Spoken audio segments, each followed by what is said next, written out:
Welcome to Mr. M Talks. ಇಂದು ಜನವರಿ 23, 2024. ಈ channel ಷೇರು ಮಾರುಕಟ್ಟೆ ಮಾಹಿತಿಯನ್ನು ಪ್ರತಿದಿನ ನವೀಕರಿಸುತ್ತದೆ. ಸರಿ ನೋಡೋಣ.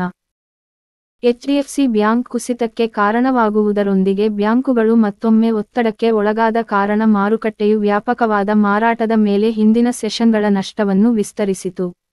ಆದರೆ G30% ಕುಸಿದು ಮುಖ್ಯಾಂಶಗಳನ್ನು ಹಾಗ್ ಮಾಡಿತು. Sensex 1053.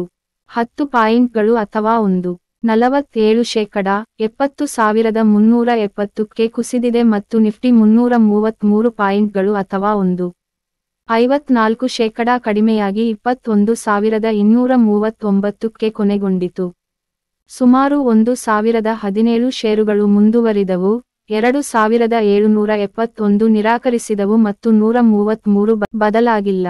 1 Zee entertainment enterprises. Zee entertainment enterprises, Sony group December 22, 2021 ರಂದು ಝೀ ಎಂಟರ್ಟೈನ್ಮೆಂಟ್ ಮತ್ತು ಕಲ್ವರ್ ಮ್ಯಾಕ್ಸ್ ಎಂಟರ್ಟೈನ್ಮೆಂಟ್ (CME) ಅನ್ನು ವಿಲೀನಗೊಳಿಸುವ ಒಪ್ಪಂದವನ್ನು ರದ್ದುಗೊಳಿಸಿದೆ. ಇದನ್ನು ಹಿಂದೆ ಸೋನಿ ಪಿಕ್ಚರ್ಸ್ ನೆಟ್ವರ್ಕ್ಸ್ ಇಂಡಿಯಾ ಎಂದು ಕರೆಯಲಾಗುತ್ತಿತ್ತು. MCA ವಿಲೀನ ಸಹಕಾರ ಒಪ್ಪಂದ ದ ನಿಯಮಗಳ ಝೀಲ್ನಿಂದ ಆಪಾದಿತ ಉಲ್ಲಂಘನೆಗಳ ಖಾತೆಯಲ್ಲಿ ಮಧ್ಯಸ್ಥಿಕೆಯನ್ನು ಆಹ್ವಾನಿಸುವ ಮತ್ತು ಝೀಲ್ ವಿರುದ್ಧ ಮಧ್ಯಂತರ ಪರಿಹಾರಗಳನ್ನು ಕೋರಿ ಸೋನಿ $90 ಮಿಲಿಯನ್ನ ಮುಕ್ತಾಯ ಶುಲ್ಕವನ್ನು ಬಯಸುತ್ತಿದೆ. ಝೀಲ್ ಕಲ್ವರ್ ಮ್ಯಾಕ್ಸ್ ಮತ್ತು BEPL ಬಾಂಗ್ಲಾ ಎಂಟರ್ಟೈನ್ಮೆಂಟ್ ಪ್ರೈ. ಲಿಮಿಟೆಡ್ ಮಾಡಿದ ಎಲ್ಲಾ ಹಕ್ಕುಗಳು ಮತ್ತು ಸಮರ್ಥನೆಗಳನ್ನು ಸ್ಪಷ್ಟವಾಗಿ ನಿರಾಕರಿಸಿದೆ ಮತ್ತು ಲಭ್ಯವಿರುವ ಎಲ್ಲಾ ಆಯ್ಕೆಗಳನ್ನು ಮೌಲ್ಯಮಾಪನ ಮಾಡುತ್ತಿದೆ. 2 ಸಿಪ್ಲಾ. ಸಿಪ್ಲಾ ಔಷಧೀಯ ಕಂಪನಿಯು ಡಿಸೆಂಬರ್ 24ಕ್ಕೆ ಕೊನೆಗೊಂಡ ತ್ರೈಮಾಸಿಕದಲ್ಲಿ 1,056 ಕೋಟಿ ರೂಪಾಯಿ ಗಳ ಏಕೀಕೃತ ನಿವ್ವಳ ಲಾಭದಲ್ಲಿ 31.8% ಬೆಳವಣಿಗೆಯನ್ನು ದಾಖಲಿಸಿದೆ. ಇದು ಟಾಪ್ಲೈನ್ ಮತ್ತು ಕಾರ್ಯಾಚರಣಾ ಸಂಖ್ಯೆಗಳಲ್ಲಿನ ಎರಡಂಕಿಯ ಬೆಳವಣಿಗೆಯ ಬೆಂಬಲದೊಂದಿಗೆ. ಕಾರ್ಯಾಚರಣೆಗಳ ಆದಾಯವು ವರ್ಷಕ್ಕೆ 13.7% 6,604 ಕೋಟಿ ರೂಪಾಯಿ ಗೆ ಏರಿತು ಮತ್ತು Q3 FY24 ನಲ್ಲಿ EBITDA 2% 1,748 ಕೋಟಿಗೆ ಏರಿತು.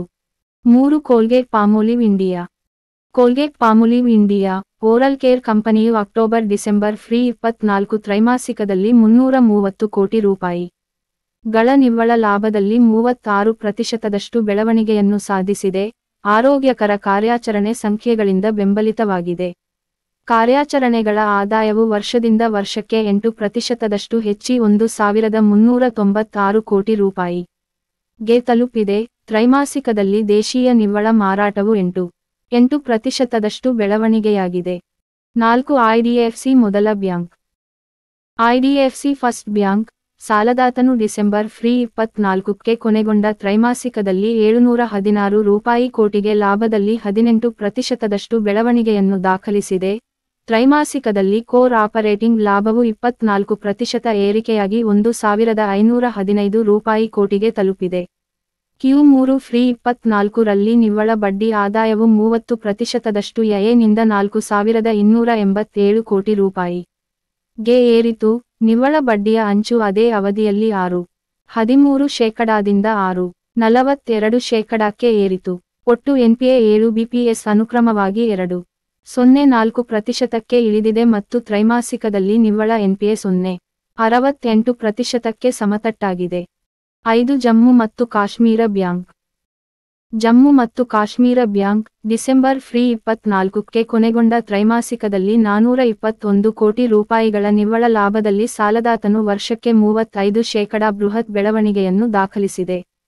ನಿವ್ವಳ ಬಡ್ಡಿ ಆದಾಯವು ಹಿಂದಿನ ವರ್ಷದ ಅವಧಿಗೆ ಹೋಲಿಸಿದರೆ 1.8% 1,280 ಕೋಟಿ ರೂಪಾಯಿ.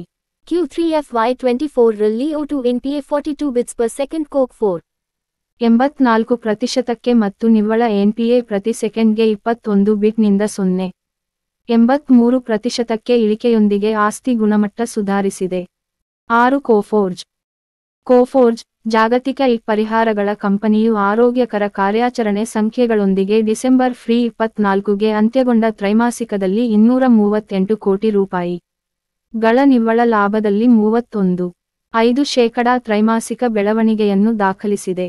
ಕಾರ್ಯಾಚರಣೆಗಳಿಂದ ಆದಾಯವು 1% ಕೋಕ್ನಿಂದ 2323 ಕೋಟಿ ರೂಪಾಯಿ ಗೆ ಏರಿಕೆಯಾಗಿದೆ, ಆದರೆ ಡಾಲರ್ ಲೆಕ್ಕದಲ್ಲಿ ಆದಾಯವು 4% ಕೋಕ್ನಿಂದ $282 ಮಿಲಿಯನ್ಗೆ ಏರಿಕೆಯಾಗಿದೆ. ತ್ರೈಮಾಸಿಕದಲ್ಲಿ 7 ಹೊಸ ಕ್ಲೈಂಟ್ಗಳ ಸೇರ್ಪಡೆಯೊಂದಿಗೆ ಆರ್ಡರ್ ಸೇವನೆಯು $354 ಮಿಲಿಯನ್ ಆಗಿತ್ತು. ಡೆಕ್ಲರೇಷನ್. ಮಾಹಿತಿ ಶಿಕ್ಷಣ ಉದ್ದೇಶಕ್ಕಾಗಿ ಮಾತ್ರ. ನಾನು ಸೆಬಿ ರಿಜಿಸ್ಟರ್ ಮಾಡಿದ ವ್ಯಕ್ತಿಯಲ್ಲ. ನನ್ನ ಸೇನೆಯ ಸಬ್ಸ್ಕ್ರೈಬ್ ಮಾಡಿ ಬೆಂಬಲಿಸಿ.